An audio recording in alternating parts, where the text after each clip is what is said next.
વંદે ગુજરાત.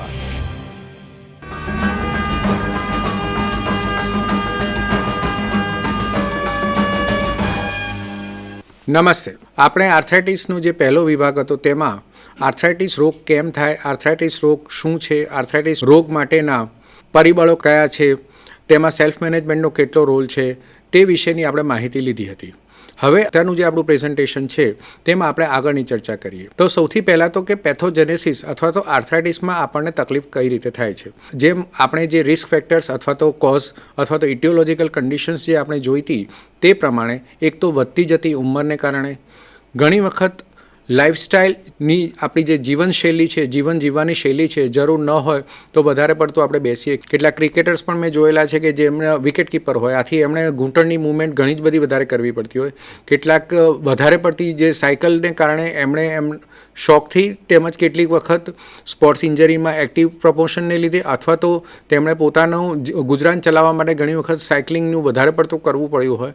કેટલાક લોકોને પલાઠી વાળીને બેસીને ભોંય બેસીને જ કામ કરવું પડે તેવી એમની દુકાનની કે ઓફિસની એવી પરિસ્થિતિઓ હોય. આવી બધી જે પરિસ્થિતિઓ છે જેને લાઇફસ્ટાઇલ ચેન્જીસ કહેવામાં આવે છે અથવા તો ઓબેસિટી એટલે કે વધારે પડતું જે વજન જે આપણે કહીએ છીએ તે.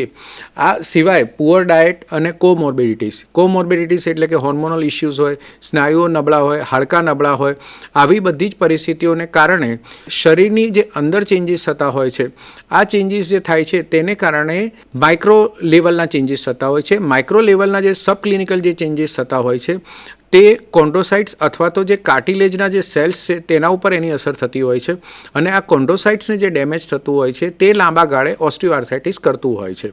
આથી આ તમામ રિસ્ક ફેક્ટર્સ અને ઇટિયોલોજિકલ ફેક્ટર્સ જે સેલ્સ ઉપર અસર કરે છે, આ તમામ પરિબળોને કારણે આર્ટિક્યુલર કાર્ટિલેજ જે છે તેના પર વધારે પડતું દબાણ આવે છે અને આ વધારે પડતું દબાણ આવવાને કારણે તે સેલ છે તેને નુકસાન પહોંચે છે, સેલ ઘસાય છે.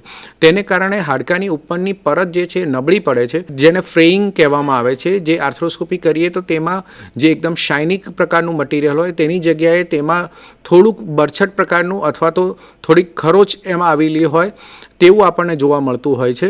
આવી જે પરિસ્થિતિ ખરબચડું જેને કહીએ છીએ તે આવી જ્યારે પરિસ્થિતિ થયેલી હોય છે તેને કારણે તેની સ્મૂથનેસ ઓછી થઈ જાય છે. આ જ વખતે સાઇનોવિયલ ફ્લુઇડનું પ્રમાણ પણ જો ઘટી ગયેલું હોય તો તેને કારણે પણ જોઈન્ટની લુબ્રિકેશન ઉપર અસર થાય છે અને આ લુબ્રિકેશન ઉપર અસર થવાને કારણે હાડકાની મૂવમેન્ટ જે સ્મૂથ થવી જોઈએ તે ન થતાં, તેમાં વધારે ઘર્ષણ થતાં હાડકાં એકબીજા સાથે ઘસાતા કાર્ટિલેજને ડેમેજ થાય છે, જે આગળ જતાં પાતળું થઈ અને ટોટલી ડેમેજ થઈ જાય છે. અને આ ટોટલી ડેમેજ જે કાર્ટિલેજ થાય છે તેને કારણે હાડકાં એકબીજા સાથે ઘસાય છે.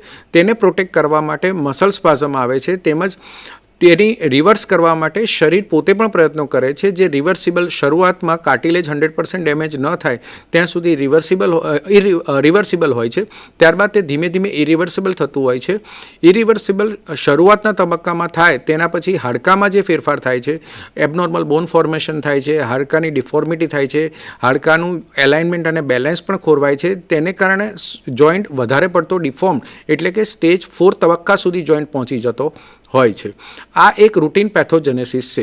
આથી જો આપણે પહેલા તબક્કામાં રિસ્ક ફેક્ટર્સ જેમ કે ઓબેસિટી, લાઇફસ્ટાઇલ ચેન્જીસ તેને કંટ્રોલ કરી શકીએ, હોર્મોનની ડાયાબિટીસ અને બીજા જે એન્ડોક્રાઇનલ ડિસઓર્ડર્સ હોય તો તેની આપણે વ્યવસ્થિત સારવાર કરતા રહીએ. આપણા શરીરના સ્નાયુઓ નબળા હોય તો તેને મજબૂત બનાવતા રહીએ. આપણા હાડકાં જો નબળા હોય તો તેને મજબૂત બનાવીએ.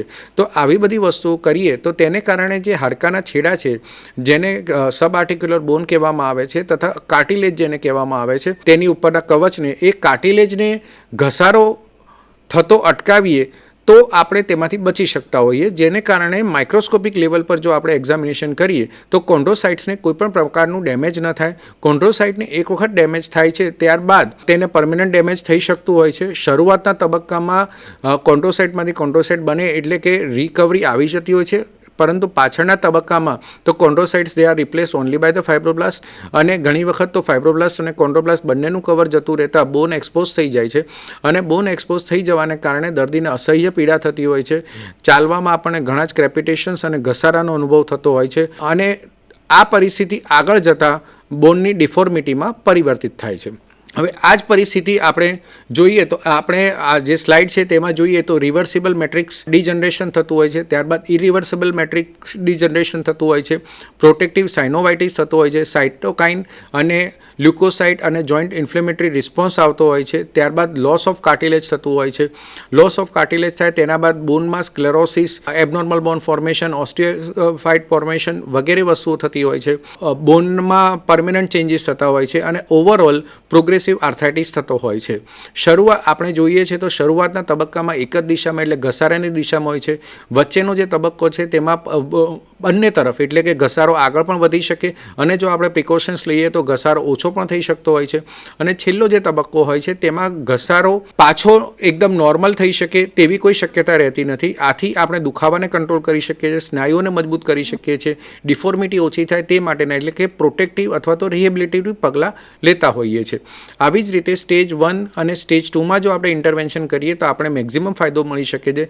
સ્ટેજ 3માં રોગને આપણે આગળ વધતો અટકાવી શકીએ તથા તેમાં 30% પણ જો રિવર્સલ આપણે લાવી શકીએ તો તેને કારણે આપણે ભવિષ્યમાં સ્ટેજ 4ને કારણે જે આપણા સાંધાને વધારે પડતી હાનિ પહોંચે છે, આપણા જીવનમાં ઘણી બધી તકલીફ થાય છે, આપણા જીવનની ક્વોલિટી અત્યંત ડિસ્ટર્બ થાય છે, તેને અટકાવી શકીએ અને ભવિષ્યમાં ઓસ્ટિયોટોમી, આર્થ્રોસ્કોપિક ડિબ્રાઇડમેન્ટ લવાજ, આર્થ્રોસ્કોપિક રિપેર કરવાનો પ્રયત્ન કે જોઈન્ટ રિપ્લેસમેન્ટ વગેરે જેવા જે ઓપરેટિવ ઇન્ટરવેન્શન્સ અમારે ના છૂટકે કરવા પડે છે તેમાંથી આપણે બચી શકીએ છીએ.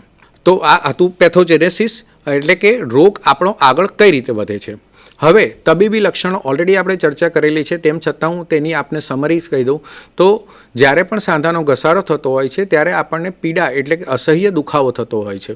ત્યારબાદ આ પ્રવૃત્તિ વજન ઉપાડવા સંબંધિત હોય છે. આરામ સાથે તેમાં રાહત થાય છે એટલે કે દુખાવો એગ્રેવેટ અથવા તો વધે છે ક્યારે કે જ્યારે કે આપણે એક્ટિવિટી કરીએ છીએ અથવા તો વજન ઉપાડીએ છીએ. એને ઘટાડો ક્યારે થાય છે કે જ્યારે આપણે આરામ કરીએ છીએ ત્યારે. આ સમય સાથે પણ બદલાય છે. શરૂઆતમાં વધારે હોય, જેમ જેમ દિવસ થાય અને સાંધાનો ઉપયોગ વધારે કરીએ તેમ સોજો અને દુખાવો વધારે પડતો થતો હોય છે. રૂમેટોઇડ આર્થરાઇટિસ જેવા કેસીસમાં એક કરતાં વધારે સાંધાઓ એકસાથે સંકળાયેલા હોય છે. ઓસ્ટિયોઆર્થરાઇટિસના લેટ સ્ટેજીસમાં ઘૂંટણના ઘસારાની સાથે કમરનો ઘસારો, ખભાનો ઘસારો તેમજ આંગળીઓનો ઘસારો પણ જોવા મળી શકતો હોય છે. સવારના સમયમાં મોર્નિંગ સ્ટીફનેસ બહુ વધારે રહે છે. ઘૂંટણના ઘસારામાં આ પરિસ્થિતિ લાંબા ગાળે જોવા મળે છે. જ્યારે રૂમેટોઇડ આર્થરાઇટિસમાં તો સૌથી પહેલાં સવારની જડતા અથવા તો મોર્નિંગ સ્ટીફનેસ જે કહેવામાં આવે છે તે ઘણી જ વધારે પડતી હોય છે. લાંબા ગાળે આ જે સાંધાનો ઘસારો થતો હોય છે તેને કારણે આપણી કામ કરવાની ક્ષમતા એના પર ઘણી જ અસર પડતી હોય છે. આપણી કામ કરવાની કેપેસિટી ઘટતી હોય છે.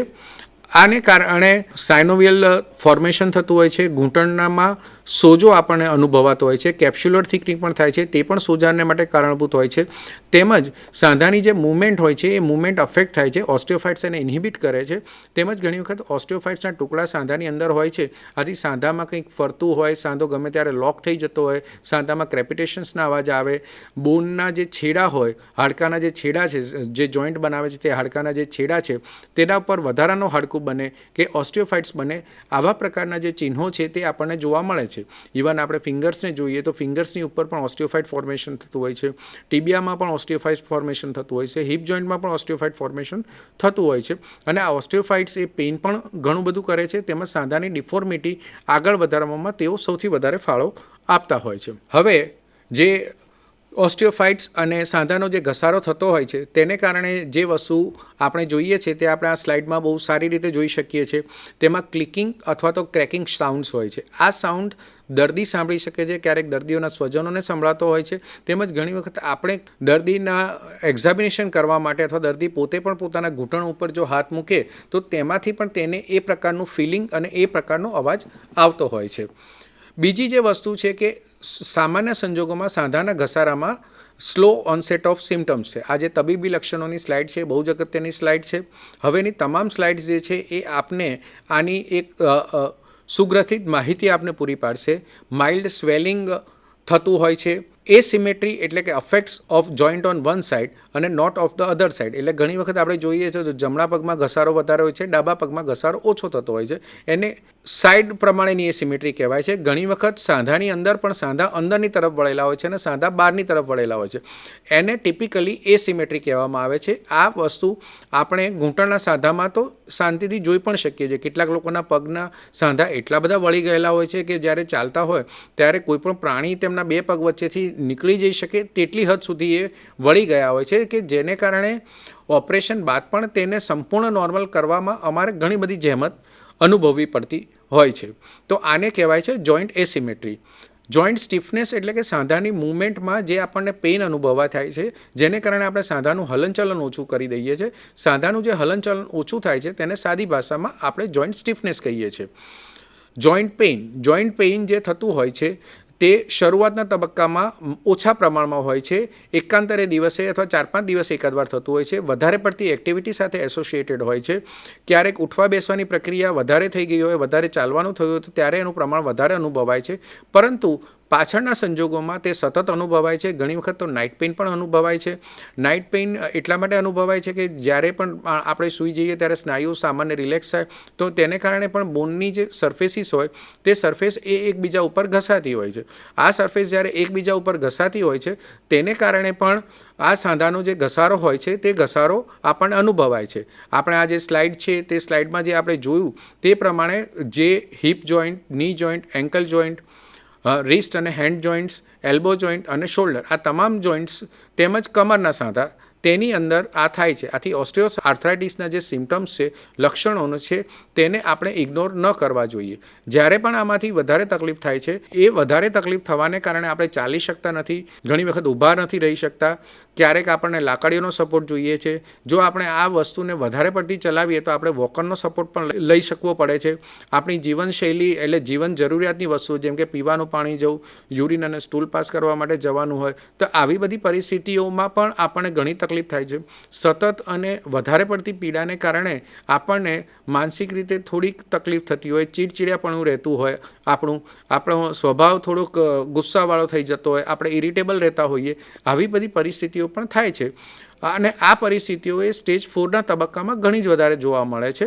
સ્ટેજ 3 સુધી જો આપણે આપણા ઘસારાને નિયંત્રિત કરી શકીએ તો મોટે ભાગે આપણે ઓપરેશન વગર આપણું જીવન ગુજારી શકતા હોઈએ છીએ. અમારે ગાંધીનગરમાં ઘણા બધા સિનિયર સિટીઝન્સ મેં જોયેલા છે જેમને શરૂઆતના સ્ટેજમાં એટલે જ્યારે પણ આજથી 15 વર્ષ પહેલાં મેં જોયું હોય, 16 વર્ષ પહેલાં જોયું હોય ત્યારે સાંધાનો ઘસારો તો હોય, ઘસારાને કારણે એમને તકલીફ પણ પડી હોય. જ્યારે મારી પાસે આવ્યા હોય ત્યારે એ સ્ટેજ 3ના તબક્કામાં પણ હોય, પરંતુ તેમના સક્રિય પ્રયત્નોને કારણે અને જરૂરી જીવનશૈલીના ફેરફારને કારણે છેલ્લા 15 વર્ષથી તેઓ સ્ટેજ 3માં જ રહ્યા હોય, સ્ટેજ 4 તરફ ન જાય તેવા ઘણા બધા કેસીસ છે. આથી ઘસારો શરૂઆતના તબક્કામાં જો આપણે પગલાં લઈએ તો 100% તેને આગળ વધતો અટકાવી શકીએ તેમ છીએ. તેમજ ઘસારામાં ના છૂટકે જ આપણે ઓપરેશન વિશે વિચારવું જોઈએ. જો શરૂઆતમાં ઘસારો છે, સ્ટેજ 3 થઈ ગયો છે, હાડકામાં ચેન્જીસ છે, એક્સરેમાં ચેન્જીસ દેખાય છે એટલે સાંધો ઘસાયેલો છે તો બદલી જ નાખવું, તેવું માનવું અને તેવું કરવું તે પણ મારી દ્રષ્ટિએ યોગ્ય નથી.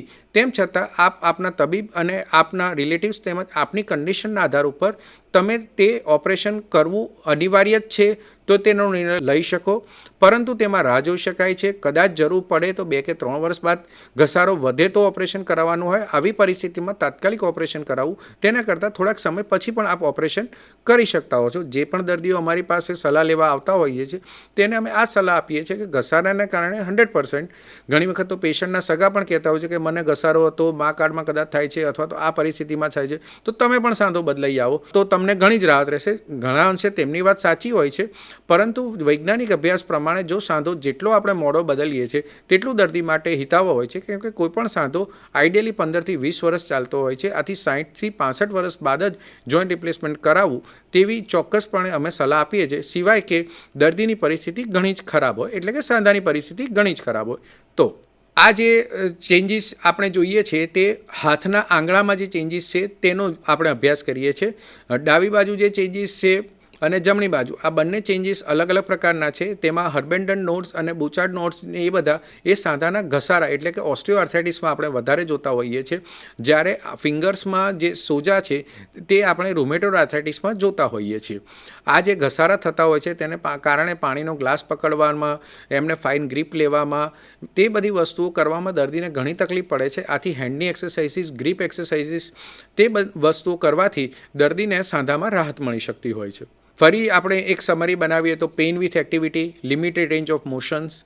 પેઇન વિથ એક્ટિવિટી આપણે ચર્ચા કરી ચૂક્યા છીએ. લિમિટેડ રેન્જ ઓફ મોશન્સ, દર્દીની મૂવમેન્ટ ઓછી થાય, જોઈન્ટમાં સ્ટીફનેસ આવે, જોઈન્ટમાં સ્વેલિંગ આવે, નીમાં ટેન્ડરનેસ આવે, ઘણી વખત સાંધો થોડોક અનસ્ટેબલ થાય એટલે પગ ચાલતી વખતે છટકી જતો હોય અને છેલ્લે આપણે જે જોયું તે પ્રમાણે એસિમેટ્રી અથવા તો જોઈન્ટમાં ડિફોર્મિટી થતી હોય.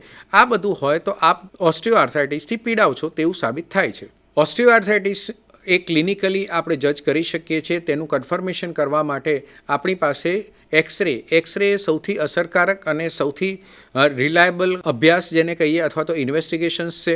બહુ રેર કેસીસમાં સ્ટેજ 1 અથવા તો સ્ટેજ 2માં આપણે એમઆરઆઈની જરૂર પડતી હોય છે કે જેમાં કાર્ટિલેજનું લેવલ શું છે, જુક્સ્ટા આર્ટિક્યુલર બોન એટલે કે આ બોનની કન્ડિશન, સબકોન્ડલ સ્ક્લેરોસિસ છે, સબકોન્ડલ બોનની કન્ડિશન કેવી છે, આર્ટિક્યુલર માર્જિન કેવી છે, તે જો માહિતી આપણે સ્ટેજ 1 અથવા તો સ્ટેજ 2માં જોવી હોય તો આપણે એમઆરઆઈની જરૂર પડી શકતી હોય છે.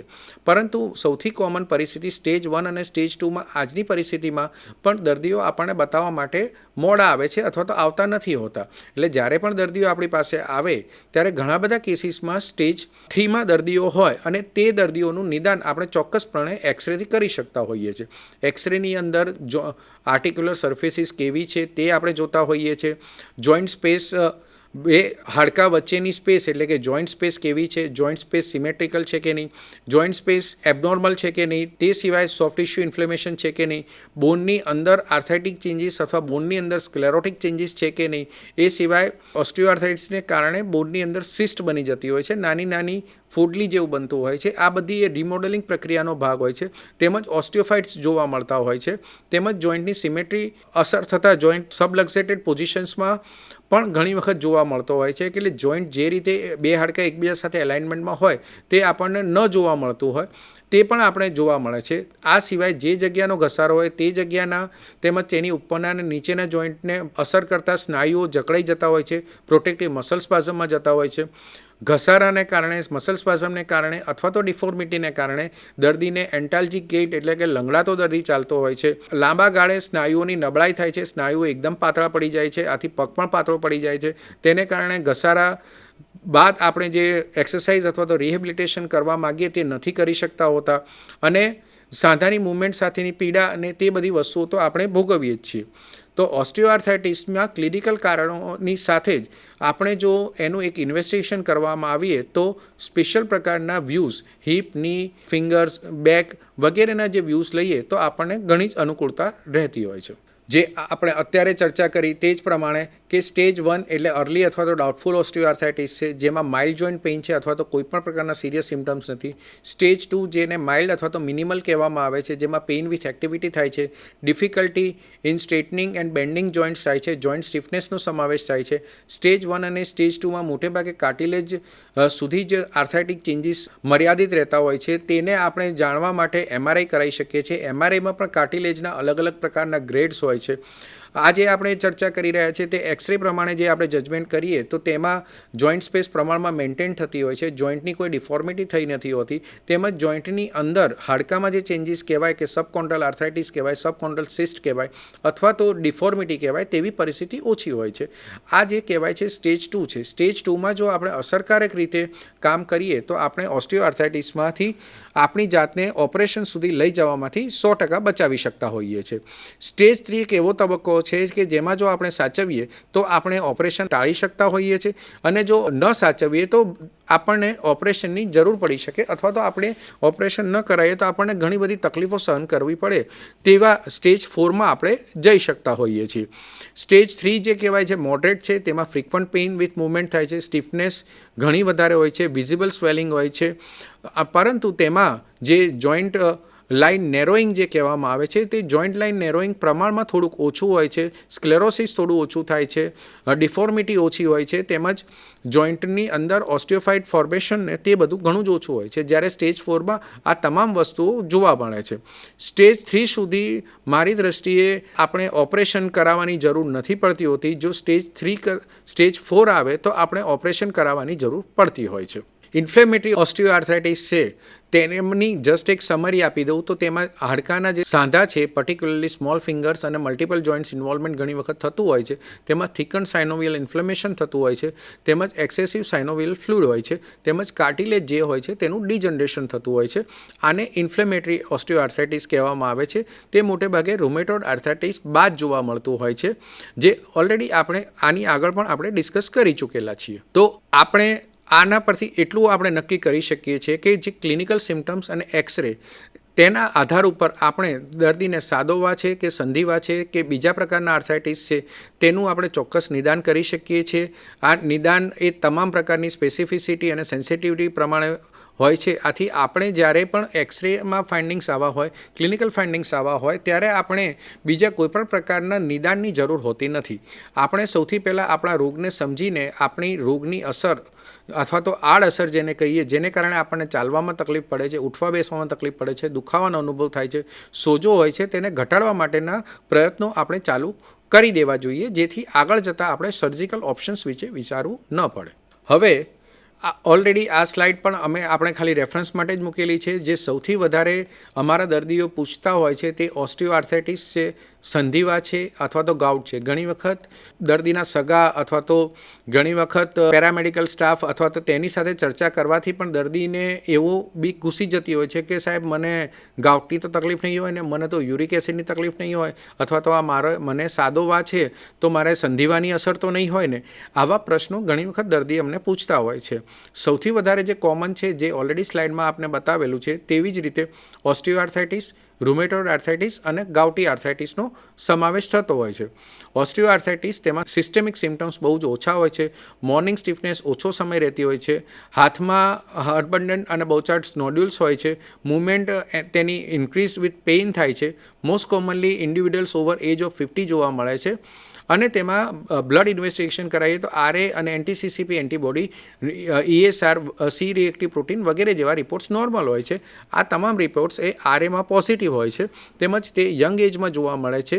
તેમાં સોજો વધારે જોવા મળે છે. તેમાં ફરતોવા એટલે મલ્ટિપલ જોઇન્ટ ઇન્વોલ્વમેન્ટ્સ વધારે જોવા મળે છે. તે સિવાય જનરલાઇઝ વીકનેસ અને સિસ્ટેમિક સિમ્ટમ્સ પણ હોય છે. જ્યારે ગાઉટી આર્થરાઇટિસમાં જ્યારે પણ ઇન્ફ્લેમેટરી એટેક આવે છે ત્યારે ચિલ્સ અને mild fever along with general feeling of મેલેઇસનો સમાવેશ થાય છે. તેનું પેઇન એકદમ જ અત્યંત વધારે પડતું હોય છે. તેમજ તેમાં સોજો જોવા મળે છે. એ ભાગ આપણને લાલ હોય તેમજ એકદમ સોજાવાળો હોય તે જોવા મળે છે. તે 35 વર્ષની આજુબાજુથી ઘણી વખત ચાલુ થતો હોય છે અને યુરિક એસિડના રિપોર્ટ કરાવવાથી આપણે તેનું ચોક્કસ નિદાન કરી શકતા હોઈએ છીએ. મેં આપને કીધું કે આપ આમાં જોઈ શકો છો કે સ્ટેજ 1માં નોર્મલ જોઈન્ટ સ્પેસ હોય છે. આ જે એક્સરે જે છે તે ગ્રેડ 3 અને ગ્રેડ 4 વચ્ચેનો તફાવત સૂચવે છે. જો આપણે આ એક્સરે જે છે તેને ધ્યાનથી જોઈએ, મોટાભાગના અમારી પાસે જે દર્દીઓ આવે છે તે આ પ્રકારની પરિસ્થિતિમાં અને આ પ્રકારનો એક્સરે લઈને જ આવતા હોય છે. આ પ્રકારના એક્સરેમાં સ્ટેજ 3 જે હોય છે તેમાં જોઈન્ટ સ્પેસ મોરોલેસ નોર્મલ હોય છે. આ એક્સરેમાં અંદરના ભાગમાં જોઈન્ટ સ્પેસ સામાન્ય પ્રમાણે નેરો હોય છે. તેને વધારે ચકાસણી કરવી હોય તો આપણે સિંગલ લેગ સ્ટેન્ડિંગ એક્સરે પાડતા હોઈએ છીએ, જેને કારણે આપણને એક્ઝેક્ટલી ખબર પડે કે જોઈન્ટ સ્પેસ નેરોઈંગ હકીકતમાં છે કે નહીં. બીજી વસ્તુ એ છે કે આની અંદર માઇલ્ડ સબકોન્ડલ સ્ક્લેરોસિસ આપણને જોવા મળે છે. એટલે કે આનું કાર્ટિલેજ એની પરત એ થોડીક નબળી આમાં પડી ગઈ હોય અને જોઈન્ટનું જે ફોર્સ છે, બે હાડકાં વચ્ચેનું ફોર્સ એ ઉપરથી ટોટલી કાર્ટિલેજમાં એબ્સોર્બ નથી થતું અને જોઈન્ટની અંદર પણ જાય છે. આથી આવા દર્દીને જોઈન્ટ પેનની ફ્રીક્વન્સી સામાન્ય કરતાં થોડીક વધારે રહેતી હોય છે. પરંતુ ન્યુટ્રાસેટિકલ્સ, એક્સરસાઇઝીસ, જરૂર પડે લુબ્રિકેશનની દવાઓ, લુબ્રિકેશનના ઇન્જેક્શન્સ વગેરે જો આપણે લઈએ તો આ સ્ટેજને આગળ વધતું આપણે અટકાવી શકીએ છીએ. જરૂર પડે તો OA અનલોડેડ બ્રેસ, ઓર્થોટિક બ્રેસીસ, આ બધી ચર્ચાઓ આપણે નેક્સ્ટ સ્લાઇડમાં પણ કરશું. પણ આ બધી વસ્તુઓથી આપણે આને અટકાવી શકતા હોઈએ છીએ. જ્યારે સ્ટેજ 4 જે આપણે આની આગળના જે એક્સરેમાં આપણે જોયો તો સ્ટેજ 4ની અંદર બે હાડકાં વચ્ચે જે જગ્યા સામાન્ય સંજોગોમાં જોવા મળે, સામાન્ય સંજોગોમાં એ જગ્યાએ સિમેટ્રિકલ હોય, બંને બાજુના સાંધા જોઈન્ટ સ્પેસ સરખી હોય, બંને હાડકાં એકબીજાથી સમાન અંતરે હોય તેવી પરિસ્થિતિ જોવા નથી મળતી. બંને હાડકાં એકબીજા સાથે ટકરાતા હોય તેવું આપણને એક્સરેમાં જોવા મળે છે. તેને કારણે જોઈન્ટની નીચે સ્ક્લેરોસિસ થતું હોય છે. વધારે પડતું સ્ક્લેરોસિસ થાય તો તેની નીચે સિસ્ટ પણ જોવા મળી શકે, ઓસ્ટિયોફાઇટ ફોર્મેશન જોવા મળી શકે અને સાંધાને વધારે પડતો ડિફોર્મિટી પણ આપણને જોવા મળી શકે. અને જ્યારે પણ ડિફોર્મિટી એક હદ કરતાં વધી જાય ત્યારે સાંધાનું એલાઇનમેન્ટ અને બેલેન્સ સંપૂર્ણપણે ખોરવાઈ ગયું હોય છે. તેને કારણે તેને ચાલવામાં પણ તકલીફ પડે છે, ચાલમાં લચક આવી જાય છે, પગ છટકી જતો હોય છે, પગને જમીન ઉપર વ્યવસ્થિત રીતે લેન્ડિંગ થાય તેમાં પણ તકલીફ પડતી હોય છે. અને આવા દર્દીઓ જ્યારે આવે ત્યારે અનલોડેડ બ્રેસ અથવા તો એક્સરસાઇઝ અને જરૂર પડે પેઇનકિલરનો ઉપયોગ કરી અને જો તેમને આપણે જો રાહત આપી શકીએ તો તેવા દર્દીઓ આપણે ઓપરેશનમાંથી બચાવી શકતા હોઈએ છીએ. આથી સ્ટેજ 4માં ઓપરેટિવ ઇન્ટરવેન્શન એ ઘણી વખત આવતું હોય છે. અત્યારે જે તબક્કો આપણે જોઈએ છે તેના કરતાં પણ ઘણા વધારે ચેન્જીસ થઈ શકતા હોય છે. આ તબક્કા સુધી આપણે ઓપરેશન વગર દર્દીને રાહત આપી શકતા હોઈએ છીએ. બ્લડ રિપોર્ટ્સમાં તો રૂમેટોઇડ આર્થરાઇટિસ હોય ત્યારે તે રૂમેટોઇડ આર્થરાઇટિસનો રિપોર્ટ ક્વોલિટેટિવલી અને ક્વોન્ટિટેટિવલી પોઝિટિવ આવતો હોય છે. જરૂર પડે એન્ટી CCP અને બીજા ઇન્ફ્લેમેટરી માર્કર્સ આપણે કરાવતા હોઈએ છીએ. સાયનોવિલ ફ્લૂઇડનું એક્ઝામિનેશન કરાવતા હોઈએ છીએ. આ સાયનોવિલ ફ્લૂઇડના એક્ઝામિનેશનના તારણ ઉપર પણ તેને સંધિવા છે, સાદોવા છે કે સાંધાનો ઘસારો છે, આ પરિસ્થિતિનું આપણે નિદાન કરી શકતા હોઈએ છીએ. હવે આપણે મેનેજમેન્ટમાં જઈએ તો આ સ્લાઇડ એ સ્પેસિફિકલી આપણે જોયેલી જ છે અને હવે જે વસ્તુ હું આપને કહું છું તે આપ સૌથી પહેલાં સમજી લો.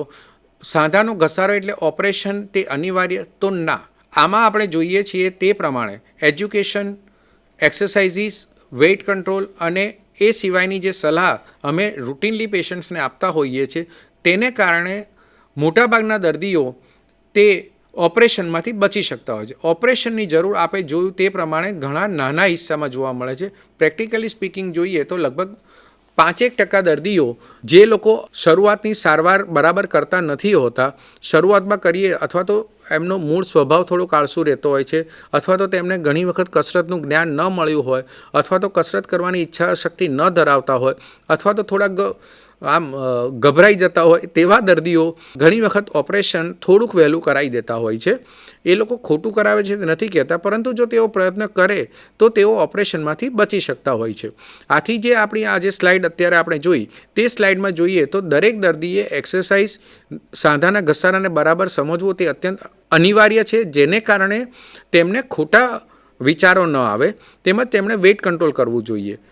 દવાઓમાં પેઇન રિલીફ, જરૂર પડે તો મોબિલિટી એડ્સ તેમજ પેસિવ ટ્રીટમેન્ટ્સ એટલે કે exercises, crepe bandage, brace support, local applications, physiotherapy exercises વગેરે તેમણે કરવી જોઈએ. કેટલાક કેસીસ કે જે સ્ટેજ 4માં અને તેમાં પણ ઘણી જ બધી ડિફોર્મિટીવાળા હોય છે તેમાં આપણે સર્જરી કરતા હોઈએ છીએ. તો મિત્રો એક વસ્તુ સમજો કે સાંધાનો ઘસારો એ આ ચર્ચા સૌથી વધારે જે લોકોના સાંધા વધારે પડતા ઘસાઈ ગયા છે તેના કરતાં પણ જે લોકોના સાંધા અત્યારે સ્ટેજ 1, સ્ટેજ 2, સ્ટેજ 3માં છે કે જેઓ અત્યારે જો વ્યવસ્થિત રીતે એક્સરસાઇઝીસ ના છૂટકે, ક્યારેક દવાની જરૂર પડે તો એ, જરૂર પડે તો હાડકાં મજબૂત કરવા માટેની કેલ્શિયમની દવા, લુબ્રિકેશનની દવા, સારો આહાર, સંતુલિત જીવનશૈલી, ઓબેસિટી રિડક્શન માટેના પગલાં, રૂટીન એક્સરસાઇઝીસ, ઘૂંટણ માટેની તેમજ જનરલ બોડી સ્ટ્રેચિંગ એક્સરસાઇઝીસ, ઘૂંટણ અને આખા શરીર માટેની સ્ટ્રેચિંગ, સ્ટ્રેન્થનિંગ અને એન્ડ્યોરન્સ એક્સરસાઇઝીસ કરે, તેમજ ઘૂંટણનો સામાન્ય ઘસારો હોય તો તે પ્રકારની કસરત કરે.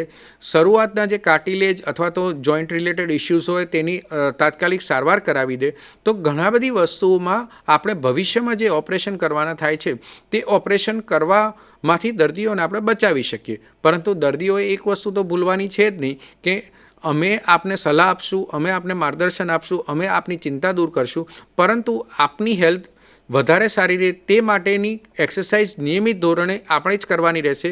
જીવનશૈલીમાં જે પરિવર્તન કરવાના છે જેમ કે રૂટીન એક્સરસાઇઝીસ કરવી, સ્ટ્રેચિંગ એક્સરસાઇઝીસ કરવી, બેઠાડું જીવનશૈલીનો ત્યાગ કરવો, જ્યાં જરૂર હોય ત્યાં ચાલતા જવું, જ્યાં જરૂર હોય તે પ્રકારની ફિઝિકલ એક્ટિવિટી કરવી, તે સિવાય જોઈન્ટ માટેની સ્પેસિફિક એક્સરસાઇઝીસ કરવી, સ્નાયુઓને મજબૂત બનાવવા, સારો આહાર લેવો, આ બધી જ વસ્તુઓ આપે જ કરવાની છે. અને 100% જો આપે અત્યારથી એ કરવાનું ચાલુ કરશું, આટલું વિજ્ઞાન આપણે સમજ્યા પછી પણ જો એ કરવાની ચાલુ કરશું તો ભવિષ્યમાં આપણને ઓપરેશનની જરૂર નહીં પડે. આપણે કદાચ ઓપરેશનની પહેલાંના તબક્કે જ અટકી જઈશું. આ સિવાય નોન સર્જિકલ ટ્રીટમેન્ટ્સમાં હાઇડ્રોથેરાપી, ગરમ અને ઠંડા પાણીનો શેક, યોગા અને પ્રાણાયામથી જોઈન્ટની મોબિલિટી ઘણી વધતી હોય છે, સ્નાયુની લચકતા ઘણી બધી વસ્તુ હોય છે. ડાયટ ઓલરેડી ડિસ્કસ કરી છે, એક્યુપંક્ચરનો સમાવેશ, ડાયટ નીડલિંગ, કેટલાક કેસીસ વગેરે આપણે કરી શકતા હોઈએ છીએ.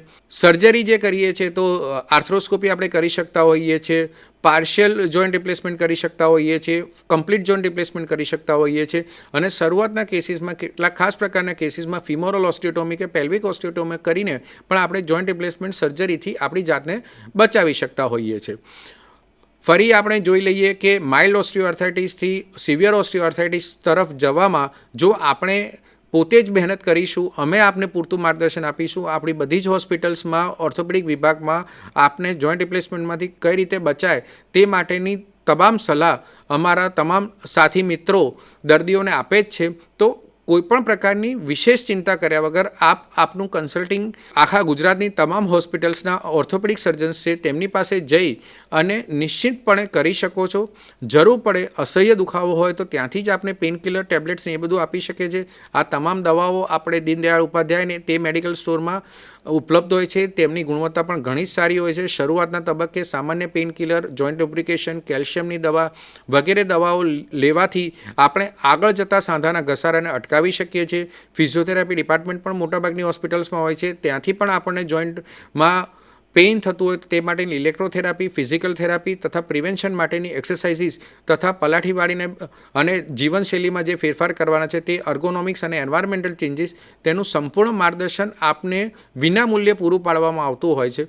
તો આપ પણ આપના સાંધા બચાવવા માટે તથા આ રોગને કારણે આપણને તકલીફ ન પડે, ફેમિલીને તકલીફ ન પડે, તેમજ તેને કારણે આપણે વધારે પડતું સારું જીવન, ગુણવત્તાસભર જીવન જીવી શકીએ, આપણી કાર્યક્ષમતાને અસર ન પડે, તેમજ આપણે પૂરું કાર્ય કરી શકીએ તેવો પ્રયત્ન ચોક્કસ કરીએ તેવી મારી વિનંતી છે. આભાર.